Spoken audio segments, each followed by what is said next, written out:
Offence இருக்கு. நான் லாஜிக்கலாக அது பேசுகிறேன். நான் உங்களுக்கு சொல்கிறது ப்ராக்டிக்கலாக சொல்கிறேன். அடுத்து நான் அஃபென்ஸ் பண்ண போகிறேன்னு உங்களுக்கு டவுட் இருந்தால் என்கிட்ட கேளுங்க.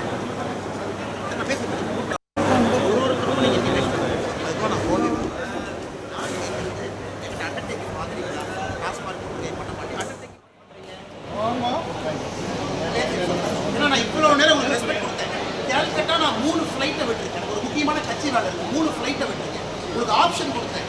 என் கூட போலீஸ் ஏர்போர்ட் வரைக்கும் அனுப்புங்க. ஆனால் என் பொறுமையை சோதிக்காதீங்க சார். போலீஸ்க்கு மரியாதை கொடுக்குற அரசியல்வாதினால பார்த்துக்கேன்.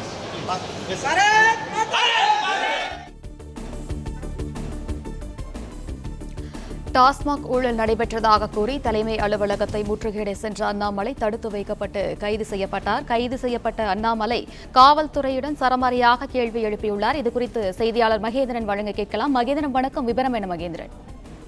டாஸ்மாகில் முறைகேடு நடைபெற்றிருப்பதாக அமலாக்கத்துறை தெரிவித்த நிலையில் அதனை டாஸ்மாகை கண்டித்து டாஸ்மாக் தலைமை அலுவலகம் நோக்கி பாஜகவினர் இன்று காலை முற்றுகையிட முயன்றனர். அனுமதியின்றி முற்றுகையிட முயன்ற காரணத்தினால் முற்றுகையிட முயன்றதாக காவல்துறையினர் ஆங்காங்கே பாஜகவின் முக்கிய தலைவர்களை கைது செய்து தடுப்பு காவலில் வைக்கின்றனர். குறிப்பாக சென்னை அக்கரை பகுதியில் இருக்கக்கூடிய தனியார் மண்டபத்தில் கட்சியின் மாநில தலைவர் அண்ணாமலை தடுப்பு காலை முதல் வைக்கப்பட்டிருக்கிறார். தற்போது அவர் காவல்துறையினரிடம் வாக்குவாதத்தில் ஈடுபட்டு வருகிறார். அதாவது நேரமாகியும் இதுவரை ஏன் விடுவிக்கவில்லை என்ற கேள்வியை முன்வைத்து காவல்துறையினரிடம் அண்ணாமலை தற்பொழுது வாக்குவாதத்தில் ஈடுபட்டு வருகிறார்.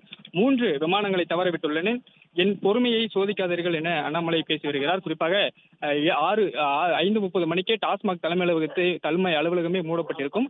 அதன் பிறகும் தன்னை உள்ளே வைத்திருப்பதற்கு என்ன காரணம், ஏன் உள்ளே வைத்திருக்கிறது என்று காவல்துறையினரிடம் வாக்குவாதத்தில் ஈடுபட்டு வருகிறார்.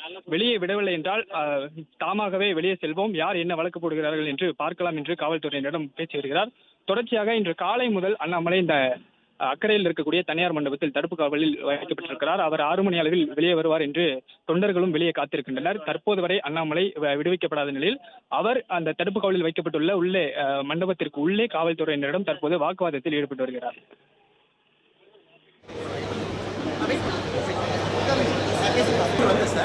எங்களுடைய போராட்டமே டாஸ்மாக் ஆபீஸ் 5:30 மூடினதுக்கு அப்புறம் நீங்க என்ன லா அண்ட் ஆர்டர் எங்களை உள்ள வச்சு ஏர்போர்ட் வரைக்கும் அனுப்புங்க.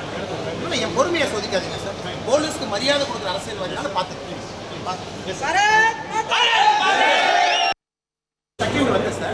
எங்களுடைய போராட்டமே டாஸ்மாக் ஆபீஸ் 5:30 மூடினதுக்கு அப்புறம் நீங்க என்ன லா அண்ட் ஆர்டர் எங்களை உள்ள வச்சு பண்றீங்க. ஏன்னா நான் இவ்வளோ நேரம் உங்களுக்கு ரெஸ்பெக்ட் கொடுத்தேன். சார் எங்களுடைய போராட்டமே டாஸ்மாக் ஆபீஸ் 5:30 மூடினதுக்கு அப்புறம் நீங்க என்ன லா அண்ட் ஆர்டர் எங்களை உள்ள வச்சு பண்றீங்க. ஏன்னா நான் இவ்வளோ நேரம் உங்களுக்கு ரெஸ்பெக்ட் கொடுத்தேன். கேல்கட்டா நான் 3 ஃப்ளைட்டை விட்டுருக்கேன். ஒரு முக்கியமான கட்சி வேலை இருக்குது. 3 ஃப்ளைட்டை விட்டுருக்கேன். உங்களுக்கு ஆப்ஷன் கொடுத்தேன். என் கூட போலீஸ் ஏர்போர்ட் வரைக்கும் அனுப்புங்க. என் பொறுமையை சோதிக்காதீங்க சார். போலீஸ்க்கு மரியாதை கொடுக்குற அரசியல்வாதினால பார்த்துக்கேன். டாஸ்மார்க் முற்றுகை தான். டாஸ்மார்க்கே 5:30 மணிக்கு மூடிட்டாங்க. அதுக்கு மேலே பிரிவென்டிவ் மெஷர்ஸ் வைக்கிறதுக்கு போலீஸ்க்கு அதிகாரம் கிடையாது. அவங்க யாராச்சும் பிஜேபிக்காரங்க சும்மா டார்ச்சர் பண்ணி லைட் வரைக்கும் வைக்கலாம் நினைச்சா 6 மணிக்கு கதவை திறந்துட்டு போகிறோம். யார் வந்து என்ன கேஸ் போகிறான்னு பார்க்க தயாராகிக்கிறேன். 6 மணிக்கு வெளியே போகிறோம். பிளே ஸ்டோர் மற்றும் ஆப் ஸ்டோரில் இருந்து பாலிமர் செயலியை QR கோடு மூலம் பதிவிறக்கம் செய்யுங்கள். செய்திகளை உடனுக்குடன் பெறுங்கள்.